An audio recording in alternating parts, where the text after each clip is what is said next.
Nah, saat ini tibalah saatnya penggugat menyampaikan bukti-bukti berupa surat. Nah, surat-surat sebagaimana dimaksud terdiri atas 33 jenis. Nah, setelah kami lakukan penelitian secara seksama ketika diberi kesempatan oleh majelis hakim, tidak semuanya valid. Ada beberapa alat bukti kami itu dinilai tidak valid karena itu asli. Misalkan buku alumni, kami takut kalau dikirim paket dari Bogor ke sini ternyata hilang.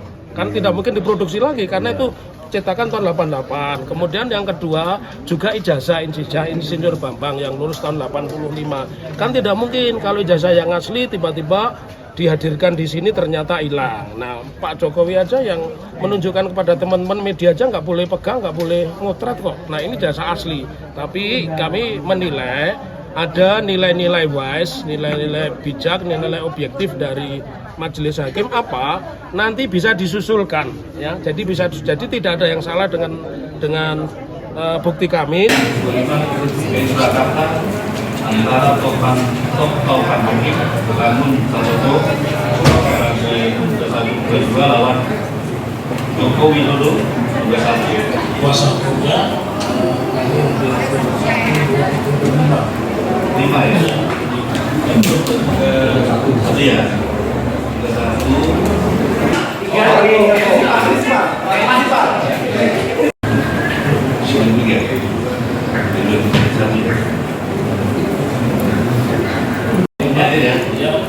Jadi saking sebelah kanannya Pak Agus, belakangnya Pak sini. Ya, Pak.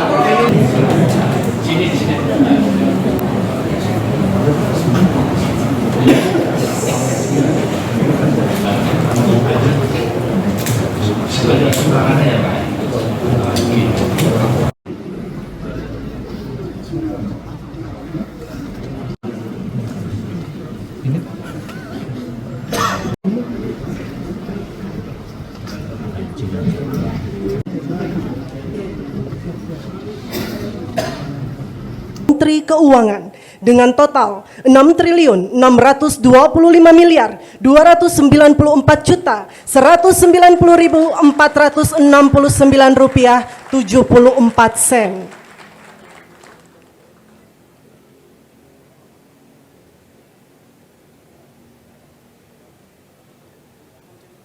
Penyerahan hasil penertiban kawasan hutan konservasi oleh Satgas PKH seluas 688.427,27 hektar kepada Menteri Kehutanan.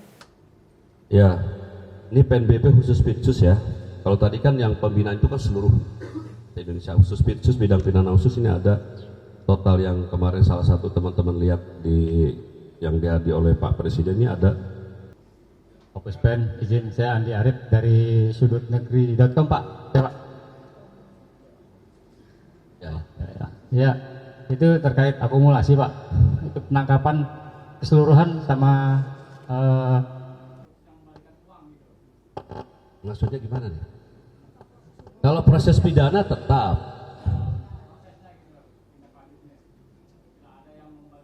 Penanganan perkara dengan jumlah kerugian negara terbesar di tahun 2025 yang ditangani oleh Kejaksaan Agung ada setidaknya 4. Yang pertama, dan sudah naik ke penuntutan, yang pertama adalah perkara dugaan tindak pidana korupsi dalam tata kelola produk minyak dan pemberian subsidi yang mengakibatkan kerugian negara tahun 2018 sampai dengan tahun 2023 nilai kerugiannya 285.791.964.389 rupiah. Berikutnya penyidikan perkara dugaan tindak pidana korupsi pada Kementerian Pendidikan Budaya Ristek Teknologi Republik Indonesia dalam program digitalisasi pendidikan tahun 2019 sampai dengan 2022 nilai kerugian 1.985 miliar. Terus perkara dugaan tindak pidana korupsi dalam pemberian kredit PT Bank Negara Indonesia, PT Bank Pembangunan Daerah, PT Bank Jawa Barat dan Banten, PT Bank DKI, Bank Pembangunan Daerah Jawa Tengah kepada PT Sritek dengan entitas anak usahanya. Nilai kerugian 1.850.870.054.158,7 Terus perkara dugaan tindak pidana korupsi dalam kegiatan importasi gula di Kementerian Perdagangan tahun 2015 sampai dengan tahun 2023 nilai kerugian 105.411.422,67.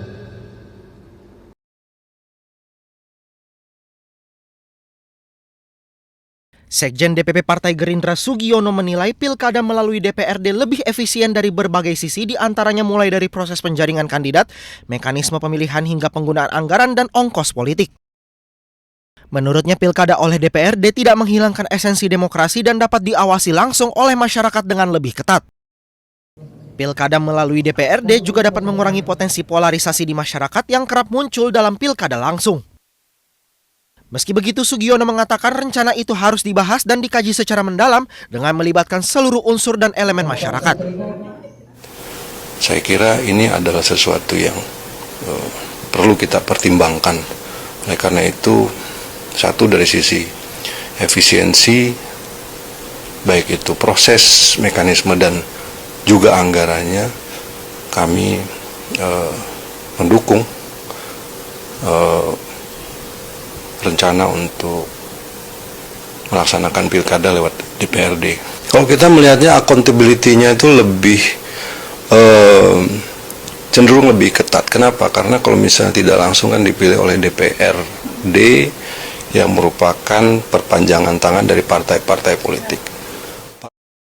Partai Gerindra mendorong agar wacana pemilihan kepala daerah melalui DPRD dibahas dan dikaji secara mendalam dengan melibatkan seluruh unsur dan elemen bangsa guna merumuskan mekanisme terbaik. Dari Jakarta, Tim Liputan iNews melaporkan. Nah, saat ini tibalah saatnya penggugat menyampaikan bukti-bukti berupa surat. Nah, surat-surat sebagaimana dimaksud terdiri atas 33 jenis. Nah, setelah kami lakukan penelitian secara seksama ketika diberi kesempatan oleh majelis hakim, tidak semuanya valid. Ada beberapa alat bukti kami itu dinilai tidak valid karena itu asli. Misalkan buku alumni, kami takut kalau dikirim paket dari Bogor ke sini ternyata hilang. Kan tidak mungkin diproduksi lagi karena itu cetakan tahun 88. Kemudian yang kedua juga ijazah Insinyur Bambang yang lulus tahun 85. Kan tidak mungkin kalau ijazah yang asli tiba-tiba dihadirkan di sini ternyata hilang. Nah, Pak Jokowi aja yang menunjukkan kepada teman-teman media aja nggak boleh pegang, nggak boleh ngotret kok. Nah, ini jasa asli. Tapi kami menilai ada nilai-nilai wise, nilai-nilai bijak, nilai-nilai objektif dari majelis hakim apa nanti bisa disusulkan ya. Jadi tidak ada yang salah dengan bukti kami.